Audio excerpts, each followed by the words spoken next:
참 예수님, 오늘 8월 15일 세 가지 기쁜 날이죠. 첫 번째는 성모님께서 무덤의 부패를 겪지 않으시고 하늘에 올라가신 날, 새롭게 변화되신 날이라는 거, 그게 이제 제일 큰 기쁨이고, 두 번째 기쁨은 우리나라가 일제 36년 그 지긋지긋한 식민지에서 해방이 된 지 올해 몇 년이죠? 74년. 혹시 45년도에 태어나신 분 계십니까? 손 들어보시죠. 해방둥이라고 그러죠? 예. 45년도 태어나신 분 있죠? 예.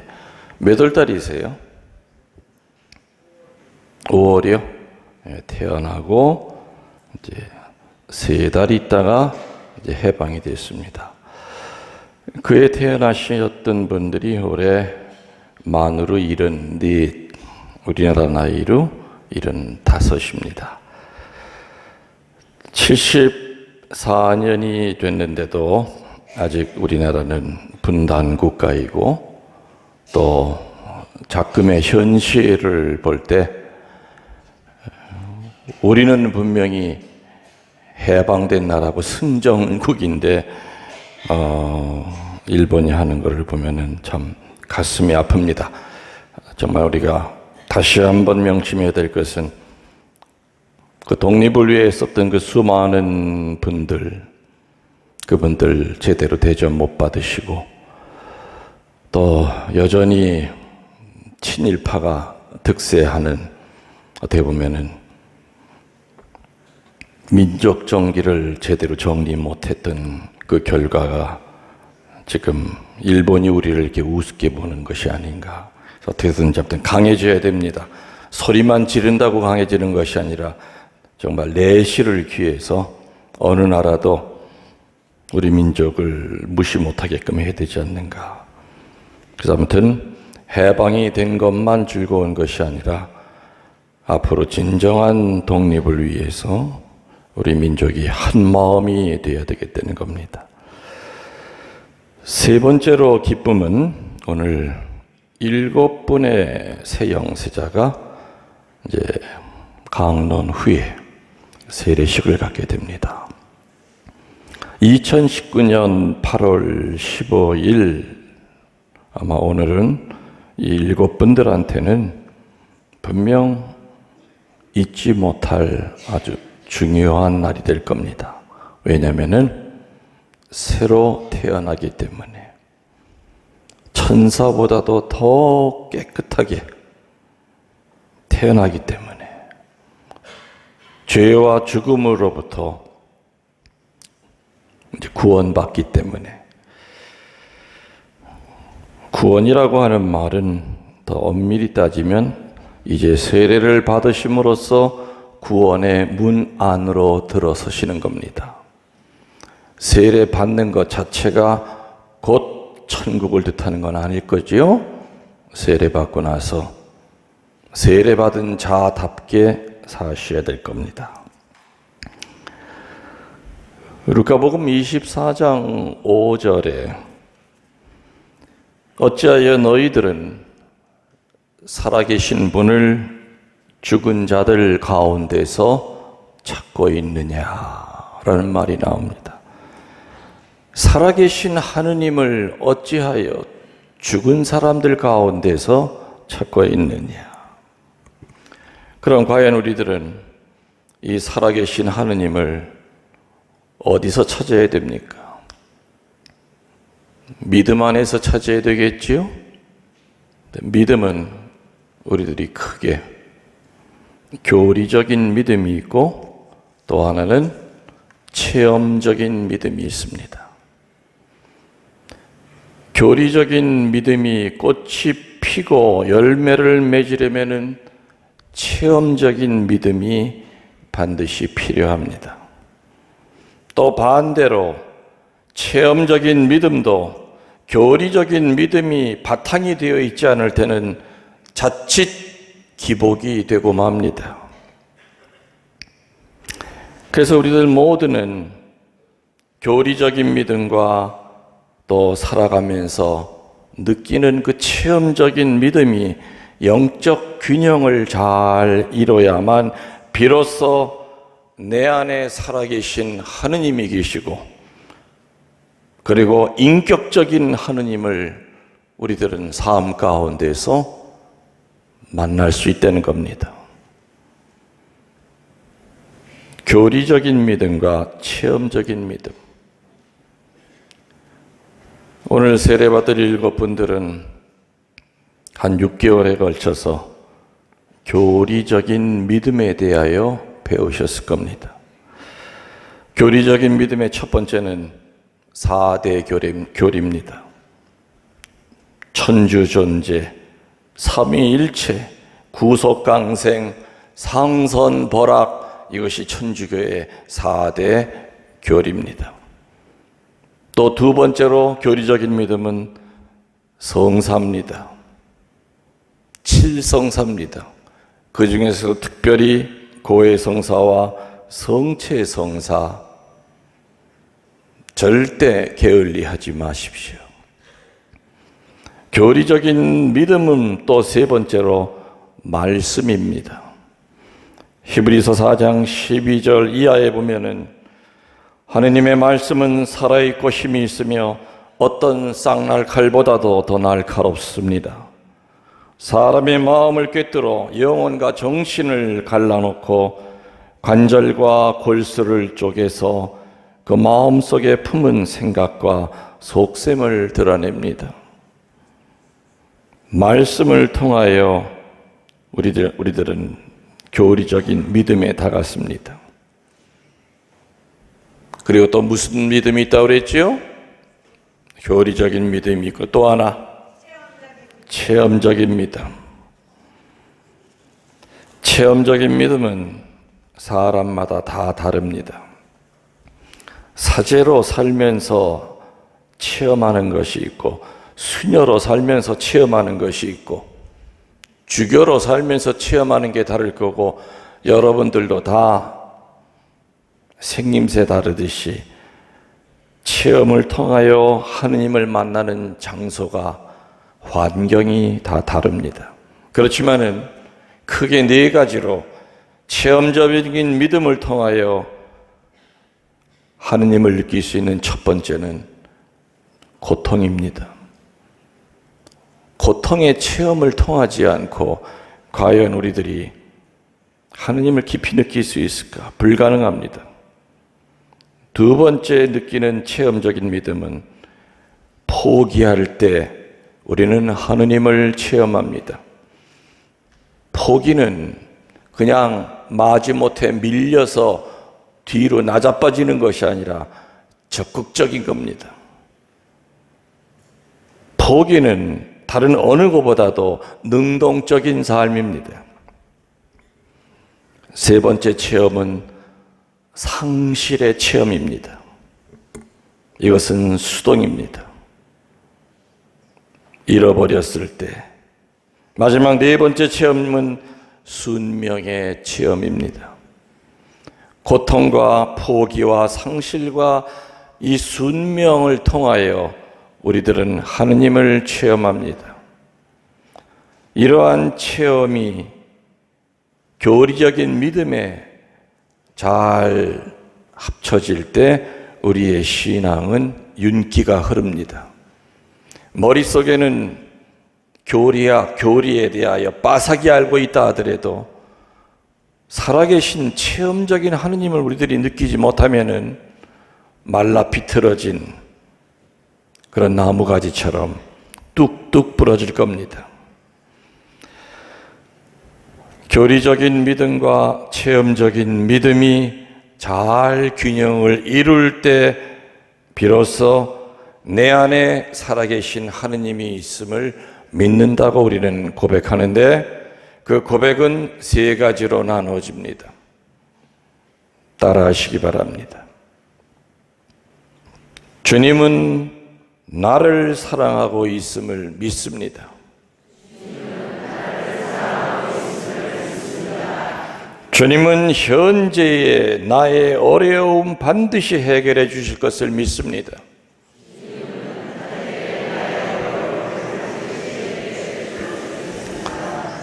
세 번째, 주님은 내 앞길 선하게 예비하실 것임을 믿습니다.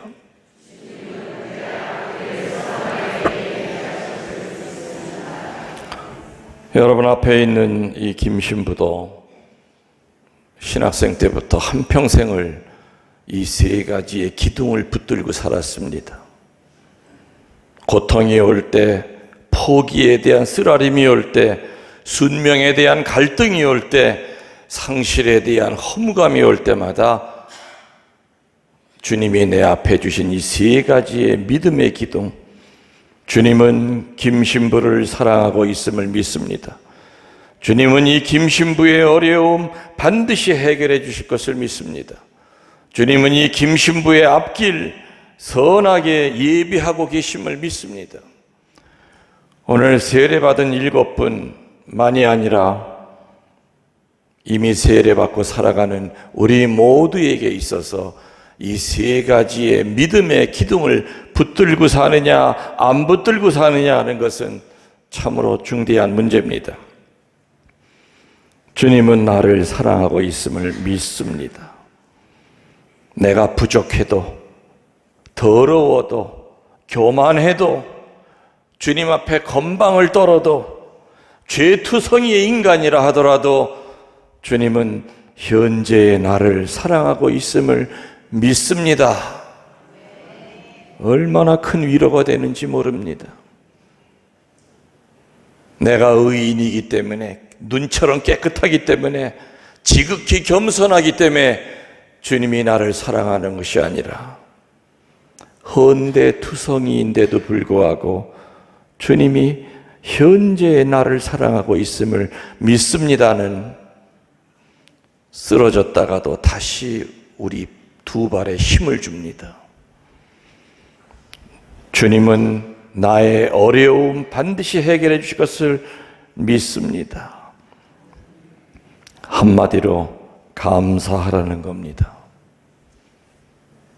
제가 늘 교우들에게 강조하지요. 좋은 결과를 보고 감사하는 것은 점수로 따지면 50점이지만 감사할 건덕지가 없어도 앞을 봐도 캄캄하고 뒤를 봐도 캄캄하고 벼랑 끝에 몰려있고 해결될 기미가 단 1%도 없어도 미리 땡겨서 감사하는 것이 바로 100점이다.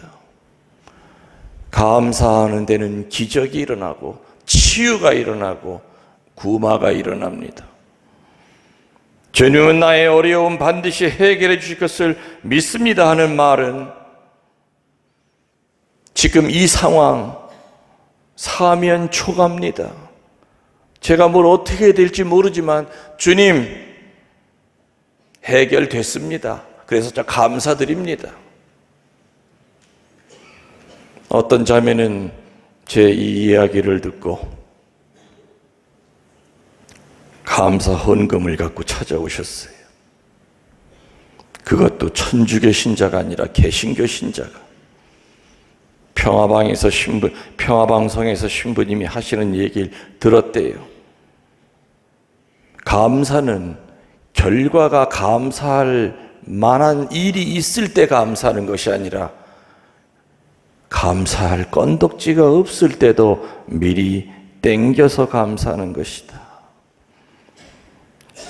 그 자매님은 저에게 감사 헌금을 내셨죠. 저는 처음에는 그 자매의 상황을 몰랐습니다. 뭐 때문에 감사의 예물 드리시는 겁니까? 그리고 어느 성당 교우십니까? 아닙니다. 저는 장로교 신자입니다. 아, 그러세요? 신부님, 저 감사할 거 없습니다. 솔직히 남편이 친구 빚보증 섰다가 그 빚을 전부 다 떠안아가지고 집도 다 날라가 버리고 길거리에 내앉았습니다. 근데도 왜 감사의 힘을 갖고 오셨어요? 동생한테 구워서 갖고 온 겁니다. 이거 갖고 올 때 남편이 아무 얘기도 안 하셨습니까? 왜요?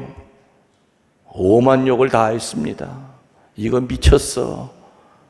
감사할 게 뭐가 있어? 하느님이 어디 있어? 나 친구 빚보증 서줬으면 나를 어떻게 이렇게 만들 수 있어? 오만 욕을 다 먹고 여동생한테 돈을 구워가지고 나한테 찾아온 거예요. 신부님 땡겨서 감사하라고 하셨기 때문에 감사의 힘을 갖고 왔습니다. 아무튼 이거를 받아야 될지 말아야 될지 가족들이 길거리에 앉아 있다는데, 아무튼 자매님 일단 제가 받아는 두겠습니다. 그러나 언제라도 필요하시면 찾아가십시오. 일주일 있다가 미사 때 보니까 그 자매가 앉아있고 그 옆에 남편인 듯한 분이 앉아있고 아들 둘이 같이 앉아있어. 이젠 때로 돈 찾으러 왔구나. 미사 끝나자마자 제의 벗자마자 사제관에 달려 들어가서 책상 밑에 있는 그 자매가 준 봉투를 그대로 들고 나왔어요. 아니나 다를까 사제관 앞에 네 사람이 서 있습니다. 저는 긴 말 안 하고 자매님 여기 있습니다.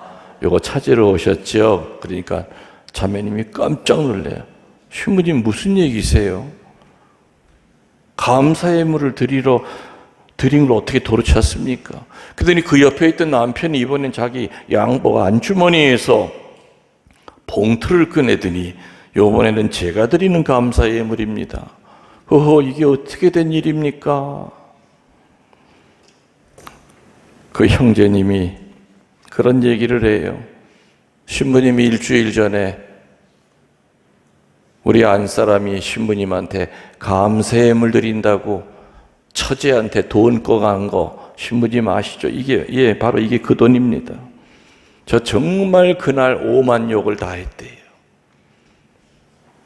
그런데 기적이 3일 후에 일어나더래. 보증 섰던 그 친구가 생각지도 않은 유산을 어마어마하게 받은 거예요. 그래서 찾아와가지고 너 나 때문에 참 고생 많다. 같이 사업 다시 하자. 집도 그전 집보다 2배로 큰 집을 사주고 생각지도 못했던 기적이 일어났다는 거예요. 저는 그날 집에 돌아와서 와이프, 집사람 의자에 앉으라고 그리고 소파에 앉으라고 그리고 정말 큰절했대요. 네 믿음이 내 믿음보다 훨씬 강하구나. 박수를 치려면 치고 말려면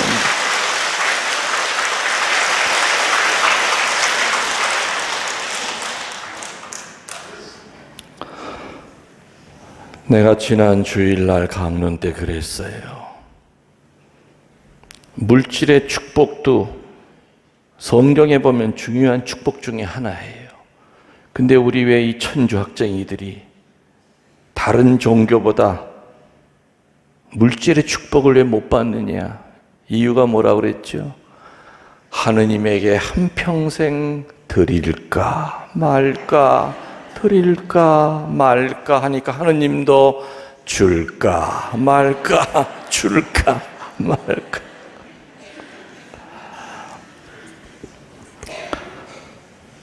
오늘 7분의 하느님의 새로운 자식이 될 7분, 하느님에게 늘 감사하시면서 사십시오.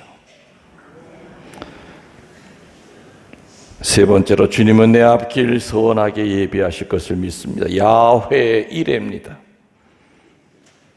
이 말은 주님께서 제가 포기만 하지 않는다면, 좌절하고 절망하지 않고 우울하지만 않는다면 최선을 다하여 선의 길로 가려고 노력만 한다면 분명히 제 앞길 선하게 예비하고 계심을 믿겠습니다라는 그 뜻일 겁니다. 주님은 나를 사랑하고 있음을 믿습니다. 주님은 나의 어려움 반드시 해결해 주실 것을 믿습니다. 주님은 내 앞길 선하게 예비하실 것을 믿습니다. 오늘 세례받은 7분 이 3가지 기둥 어떤 일 있어도 놓치지 말고 붙들고 사시기 바랍니다. 6개월 동안 배운 교리적인 믿음에 살아가면서 분명히 체험적인 믿음을 통하여 살아계신 하느님이 여러분 앞으로 한 발짝 한 발짝 다가서실 겁니다. 고통이 올 때 고통을 통해서 살아계신 하느님이 여러분에게 손을 건네실 겁니다. 포기할 때마다 예수님의 얼굴이 더 선명하게 보일 겁니다. 하느님에게 순명하려고 애쓸 때마다 예수님이 여러분의 손을 잡고 웃으실 겁니다. 그리고 상실의 아픔을 체험을 할 때마다 오히려 더 행복을 느끼게 되실 겁니다. 한국이, 대한민국이 자유를 찾은 기쁜 날을 기념하는 날입니다. 36년 그 일본 식민지 시대에 얼마나 지긋지긋했겠습니까? 자유를 뺏기고 말을 뺏기고 학교 가서도 칼을 찬 순사 앞에서 벌벌 떨어야 되고 어떤 일이 있어도 우리들은 강해져야 됩니다. 그래서 우리 민족이 서로 헐뜯는 일이 없어야 되고 실력으로도 강해져야 됩니다. 성모님이 승천하신 날 우리 민족이 해방됐습니다. 정말 특별히 성모님은 우리나라를 사랑하고 계시다는 거 우리들은 믿고 있습니다. 성모님이 승천하셔서 그토록 그리워하던 당신 아들 만나러 하늘로 올라가신 날 우리 민족은 해방이 됐고 74년 지난 오늘 이 시간 오늘 7분의 새로운 하느님의 백성이 탄생된 거 하느님께 깊이 감사하도록 합시다. 아멘.